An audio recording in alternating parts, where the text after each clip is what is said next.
Mình chưa nhìn thấy, có thể là mình đã nhìn thấy trên rừng rồi. Mình đã sâu toàn cảnh là ở đây là có những dòng chim gì anh em nhé. Rất nhiều chim cảnh luôn. Mình thấy mấy con vẹt nó đẹp đẹp anh em ạ. Có khi phải tậu một con vẹt về nuôi thôi. Yeah, đi vào xem anh em ơi. Vẹt này khá là to. Mình để ý thấy là ở đây là có một con vẹt. Nó được treo chuồng anh em nhá. Con vẹt này khá là đẹp anh em ơi. Cứ xịn nó mổ này. Ấy là đau ấy, đau anh. Chú ơi, con vẹt này là giá bao nhiêu ấy chú? 6 triệu. Anh em ơi, con này là 6 triệu anh em nhá. Trông đẹp phết. Lại trước là mình con này là được đeo cả nhẫn hay sao ấy, đeo cả nhẫn ở trong chân nó. Còn con này đẹp phết. Hai con này y xì nhau luôn, nhưng mà mình để ý con trong chuồng này đẹp hơn. Con ngoài này cũng đẹp. Hai con đều thả được ạ. Có đậu tay được không chú? Đây được. Đẹp phết chứ nhỉ?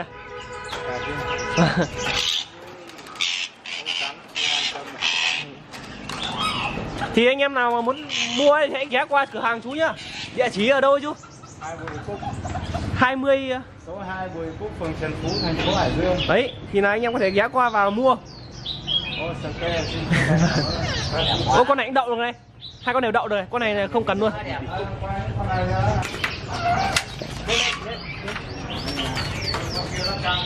Con này cắt lông. Có khi là mình nên là chuyển dòng chim săn thành chim cảnh thôi. Anh em thấy thế nào, có hợp lý không? Con chim này là chim hút mật.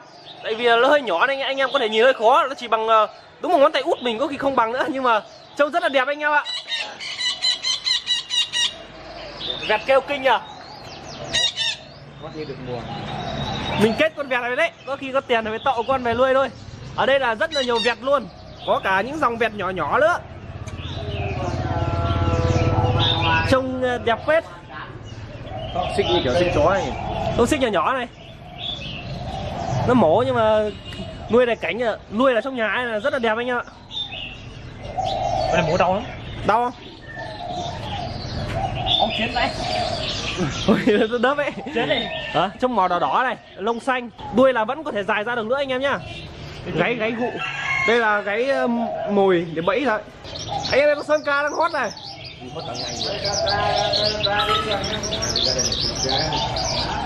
Sơn ca. Dòng đầu có màu. Con này nuôi chuồng rất là to luôn. Ở ngoài kia còn vài con nữa cơ. Các bạn tùy anh em thích chơi dòng chim săn hay là dòng chim cảnh, nên là tùy anh em, nhưng mà mình thấy là nhiều dòng chim cảnh cũng rất là đẹp. Ô, cái loại sơn ca như ngày xưa ở Vân Đồn ở bãi cát trắng nhỉ? Đúng rồi, ở ngoài nhiều cực. Con này nhảy đẹp đấy, nhưng mà khó bắt hết. Vẹt đây, trông đẹp dai lắm. Và đây là một con chó đó, con chó này thì là 3 triệu anh em nhá. Độ mèo là thích mua lắm ấy, nhưng mà chưa biết thế nào. Cái độ mèo có mua không? Đây là gọi là lắc. Đây là hồng yến này, và đây là vàng yến này. Ngoại nhiều. Ngoại nhỉ. Đây chắc chắn là cửa hàng lớn nhất ở Hải Dương rồi anh em ạ. Anh em nào muốn chơi chim thì hãy ghé qua đây để tham khảo và mua nhá. Ở chỗ này còn rất nhiều dòng vẹt nhỏ nữa anh em ạ. Dòng này cũng rất là đẹp. Có mấy con lon này, con này cánh rất con lon luôn anh em ơi. Xanh đỏ tím vàng lâu đen trắng các kiểu anh em ạ. Con vẹt trắng tinh này. Mua bố con về nuôi giờ. Có nên mua một con về nuôi không anh em ơi? Chim cảnh. Chim cảnh thì mình không am hiểu mấy, mình chỉ am hiểu mấy dòng chim săn thôi. Chỗ này là mình còn thấy có một con cuốc này anh em ơi. Nhưng mà vẫn cái con chó kia rất là đẹp luôn. Nào, thì bắt đầu mình tiến vào trong. Vừa giờ mình thấy ở trong đây là có một con cu gáy cũng xích chân. Để mình tiến vào xem anh em nhé. Cu gáy thả. Ồ, đây có một đôi này. Ồ, con này có xích không chú? Không xích ạ? Không sợ nó bay mất rồi. Ui, cháu đá chú đấy. Đẹp phết anh em ơi.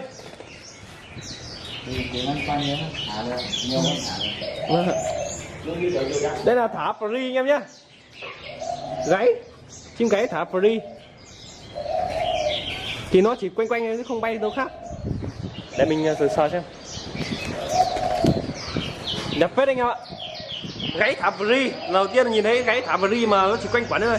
Bình thường là phải xích chân vào, nhưng mà hôm nay được chứng kiến tận mắt là thả free. Ở trong đây là mình nghĩ còn vài trăm con cú gáy nữa anh em ạ, rất là nhiều luôn. Anh em ơi, sâu sâu. Cánh như thế,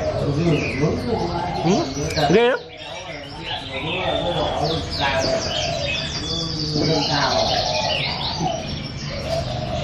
có cái chú thu đây là chú biết là Đúng rồi, sờ sướng cực anh em ạ. Đây là mồi cho chim ăn anh em nhá. Chim này, à quên, nhầm. Mồi này là để dành cho chim ăn và chim và mồi cũng ăn cám luôn. Đây nữa này, đây cũng là sâu. Ui, sờ đây sướng cực. Run. ôi như anh cũng trong đội phường Phát Âm của nhà máy rồi nhỉ. Ui, sờ cảm giác như bị được mát xoa, sướng cực. mày không quay cái bài hát Ui, ui, phê lắm. đố mày đi đâu rồi quay được một cái khách hàng mà hát được cái bài Ui, cảm giác như được mát xoa anh em ơi. Cuốc bờ vẫn nuôi đâu anh em này. Bình thường là cuốc là cũng là dành cho chim đại bàng đây săn. Ôi, biết độ là kết con chó ấy rồi, nhưng mà có muốn mang về không? Tiền Hơn 3 triệu đấy. chắp đi bán đâu tiền. Hơn 3 triệu anh em ơi. Con chó này là giống cho gì mình cũng không thấy, là phải lên mạng để tìm hiểu kỹ thôi. Nhỏ nhỏ này, trông như con mèo luôn. Hay là lên mua vẹt về nuôi anh em nhỉ?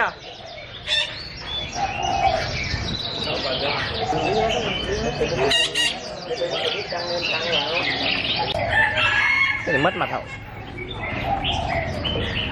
Đây, cho tay nhỉ.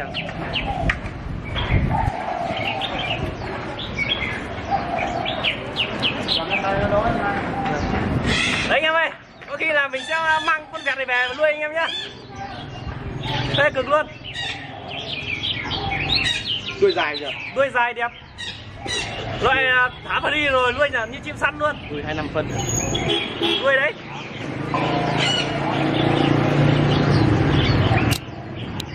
Rồi ok. Tắt nha. Chưa. Đấy, ngày hôm nay là mình sẽ định là mang con vẹt này về nhà nuôi thôi. Cứ đấy im. Nhưng mà con vẹt này hơi đắt. Nếu mà mình có tiền mình sẽ tậu con này về nuôi và sẽ thay đổi giống đại bàng. Ok, anh em có thấy con vẹt này đẹp không? Đẹp ạ. Lên cho lên vai nhá. Nhớ cao đi, cao đi. Con này đậu đầu họ mới đẹp. Đậu giống đậu chỗ. Vai, con vai thôi. Cho lên vai. Đây rồi. Được chưa? Vừa chưa? Ok. Thế mày rơi mẹ xuống. Không rơi đâu. Rồi không Đi im. Đấy. Cứ để cạn đó. Anh em ơi, có khi mình mang con này về thôi anh em ơi. Trông chất anh em. Mang này về nuôi nhá. Đi về trốn rồi. Về. Đâu? cười mặt Con này mấy triệu ấy? Mình người uy tín nào? Uy tín không? Uy tín. Việt Nam có tiền là tậu này về luôn anh em ơi. Trông chất phết anh em ạ. Đừng đi. Chất phết.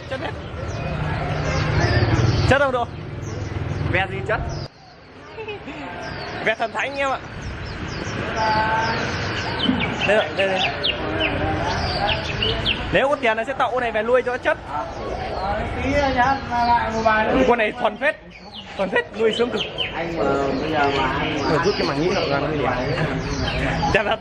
Con này phải cho đậu lên đầu hậu này nó mới giống phổi đậu lên phải. Đuôi này đẹp cực luôn. Đuôi là han 20 phân. Anh ạ, hôm nay là cái thế này nó cái thế này. Mai chủ đề Hết bố của ca.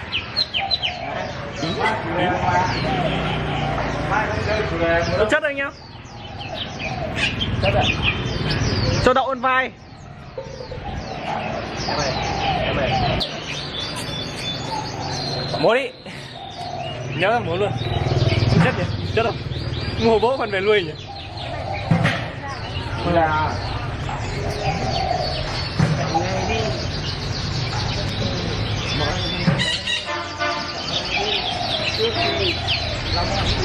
Đẹp phết anh em ơi. thì cái đồ bê tông chạy đi. Ôi. Nếu các bạn nào thấy video hay, hãy nhớ bấm đăng ký kênh để ủng hộ cho Hậu Cáo TV nhá.